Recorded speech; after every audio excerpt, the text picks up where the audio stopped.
اعوذ باللہ من الشیطان الرجیم بسم اللہ الرحمن الرحیم۔ آپ دیکھیں اللہ کے نبی ساری مخلوق میں سے اللہ کے مقرب ہوتے ہیں، لیکن جب بھی کسی نبی نے کوئی ایسی بات کی جس پہ اللہ کو ناراضگی ہوئی ہے تو اللہ نے انہیں بھی پکڑ کے سزا دی ہے۔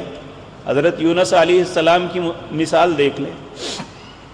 وَظَنُّونِ إِذْ ذَهَبَ مُغَاضِبًا فَظَنَّ أَن لَّن نَّقْدِرَ عَلَيْهِ فَنَادَىٰ فِي الظُّلُمَاتِ اللَّا إِلَٰهَ إِلَّا أَنتَ سُبْحَانَكَ إِنِّي كُنتُ مِنَ الظَّالِمِينَ۔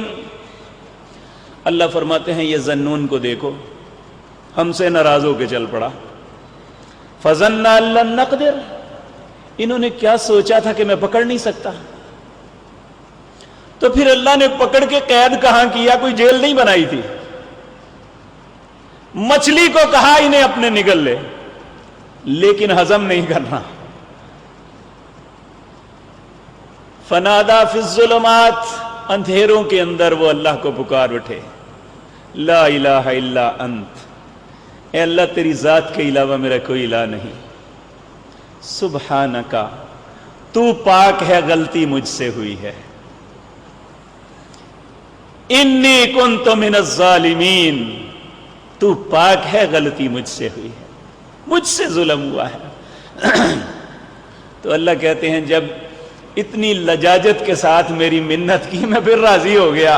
فَاسْتَجَبْنَا لَهُ وَنَجَّيْنَاهُ مِنَ الْغَمِّ، میں نے ان کی دعا کو قبول کر کے غم سے نجات دے دی۔ اے ایماندارو تم بھی اس طرح میرے سامنے آنا، وَكَذَلِكَ نُنْجِي الْمُؤْمِنِينَ، قیامت تک ایمانداروں کے لیے بھی میرا یہی قانون ہے، جو بھی میرے حضور آ کے اس طرح التجا کرے گا میں اس کی دعا کو قبول کر لوں گا۔